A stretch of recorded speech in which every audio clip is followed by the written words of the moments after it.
ये सब के लिए कुछ खास करने जा रहे हैं। बहुत ही एक छोटी सी अमाउंट के अंदर आपकी उस छोटी सी अमाउंट से करोड़पति नहीं बन जाना, क्योंकि हम पहले ही करोड़पति। ठीक है, अब आपको बनाने का टाइम है। ठीक है, तो हाँ भाई, करें बात इस साल के सबसे बड़े स्कैम की। हेलो जी, मैं हूं ज़की मोहसिन और आज की इस शॉर्ट सी वीडियो के अंदर मैं आपसे डिस्कस करूंगा कि आजकल जो तलहा रिव्यूज और डक्की भाई के आपस में मिसअंडरस्टैंडिंग चल रही है, ये जो कन्फ्लिक्ट चल रहा है, इस कन्फ्लिक्ट के अंदर हमारा क्या रोल होना चाहिए। इधर हम तलहा रिव्यूज की तरफ हैं या फिर डक्की भाई की तरफ। हमारे पास एक पॉइंट ऑफ व्यू होना चाहिए। जैसा कि तलहा रिव्यूज के अकॉर्डिंग, क्या तू ये अवाम का सोच रहा है, लोगों को एक्सपोज करने में लगा हुआ है, तेरा करियर तबाह हो जाएगा, तेरी जिंदगी बर्बाद हो जाएगी।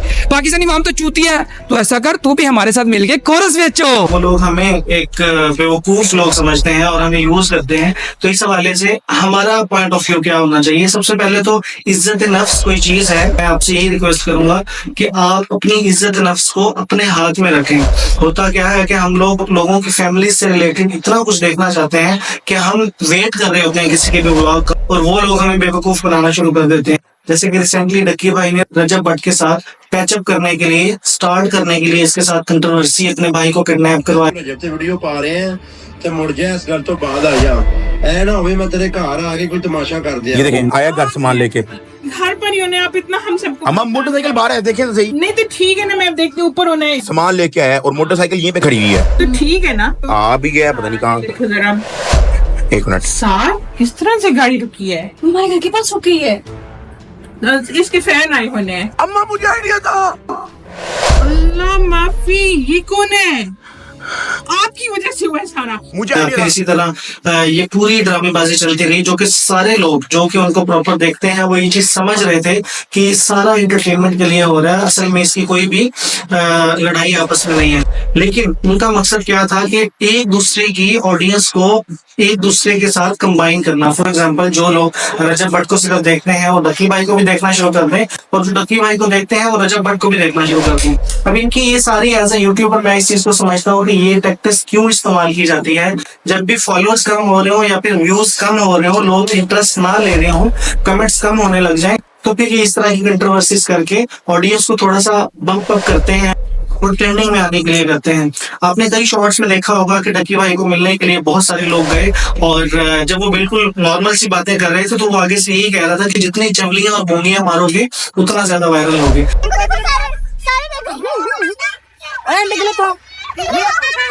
ओए ओए ओए ओए ओए ओए, क्या बात है जी, वाह।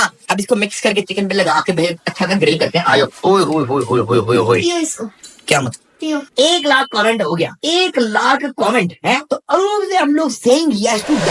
तो आप ये देखें कि अगर आप पूरे दिन के अंदर अगर 1 घंटा भी इन लोगों को ओवरऑल देखते हैं, तो आपको वो 1 घंटा किस खाते में जाता है, वो किस मकसद के लिए यूज हो रहा है, वो बिल्कुल वेस्ट है, 100% वेस्ट है। बल्कि ना सिर्फ वेस्ट है, बल्कि आपके दिमाग के अंदर कुछ नेगेटिव अप्रोच भी लेके आ रहा है। फॉर एग्जाम्पल, उनकी लाइफ के अंदर जो भी चीजें होंगी डेफिनेटली वो अपने दोस्तों के साथ डिस्कस करेंगे, क्योंकि अब ये सीन चल रहा है। मैं कुछ ऐसे लोगों को जानता हूँ कि जो कुछ अर्सा पहले टिकटॉक से रिलेटेड कुछ जो कंट्रोवर्सीज चल रही थी, जिसमें मिस्टर पतलू, यूसुफ और इस तरह के लोगों की आपस में थी, अब वो लोग इतना ज्यादा डिस्कस कर रहे थे कि सुन के कोफत होने लग जाती है कि यार आपकी लाइफ के अंदर कोई भी ऐसे मकसद नहीं है, या टाइम को कंज्यूम करने के लिए ऐसे आपके पास ऑप्शन ही नहीं है कि आप इन्हीं चीजों को इतना ज्यादा डिस्कस कर रहे हैं। तो सबसे पहला पॉइंट ये है कि अपनी कुछ सेल्फ रिस्पेक्ट रखें। अगर वो लोग आपको बेवकूफ समझते हैं, अगर वो लोग आपको बिल्कुल चूतिया समझते हैं, तो आप उनको ये प्रिटेंड करवाएं कि वाकई हम ऐसे लोग हैं, मतलब आप ऐसा फील करवा रहे हैं ना, क्योंकि ग्रेजुअली उनके व्यूज बढ़ रहे हैं, ग्रेजुअली उनके सब्सक्राइबर्स बढ़ रहे हैं।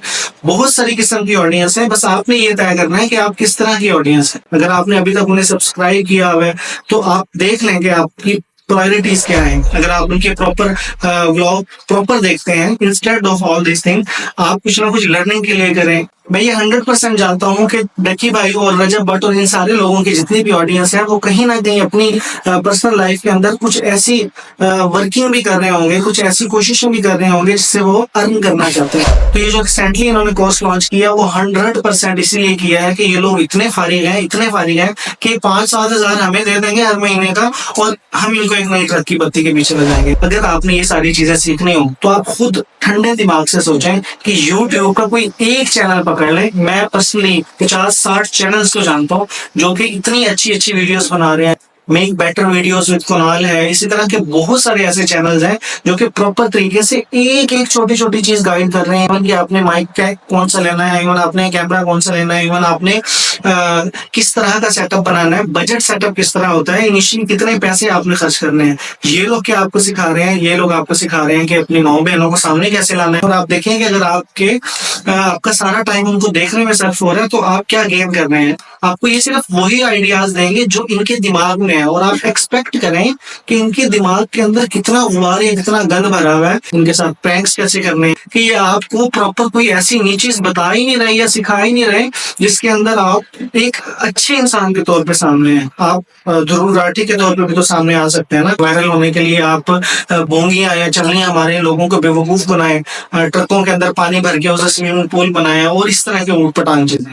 अब इनका जो मकसद था तला रिव्यूज ने ऑलरेडी बहुत अच्छे तरीके से एक्सप्लेन कर दिया है। और अगर वो मैदान में उतर आया इनके खिलाफ और वो इस खतरे में भी है कि कहीं ना कहीं उसको ये लोग हिट करें या प्रॉब्लम क्रिएट करें, इनके पास क्योंकि वो आइडियाज ही नहीं है तो ये आपको प्रैंक्स कर देंगे जी। वायरल होने के लिए आप प्रैंक्स करें, आप कोई ऐसे एजुकेशनल यूट्यूबर के तौर पर भी सामने आ सकते हैं। लेकिन तो हमारी पर्सनली भी कुछ ना कुछ जिम्मेदारी बनती है कि हम उसको इस तरह से सपोर्ट करें कि आप भी कुछ ना कुछ ऐसी वीडियोस बनाएं और एटलीस्ट बताएं कि लोगों को शऊर आए। तो इस शॉर्ट सी वीडियो के अंदर मेरा पॉइंट ऑफ व्यू ये था कि अपनी रिस्पेक्ट करना खुद सीखें, वरना ये लोग आपकी कभी भी रिस्पेक्ट नहीं करेंगे। लोग इतने ज्यादा भोले या बेवकूफ हैं, सच्ची बात मैं कह रहा हूँ, कि लोगों को अंदाजा नहीं होता जब तक उन्हें बताया ना जाए। यूट्यूब के एल्गोरिथम इस तरह का है कि आप उन्हें गालियां भी देंगे कमेंट्स में, उनको रेवेन्यू जनरेट होता जाएगा। और वो चाहते हैं कि आप अच्छे लफ्जों में या बुरे लफ्जों में उनके साथ अटैच जरूर हो। आपने सिर्फ इतना करना है कि अब से,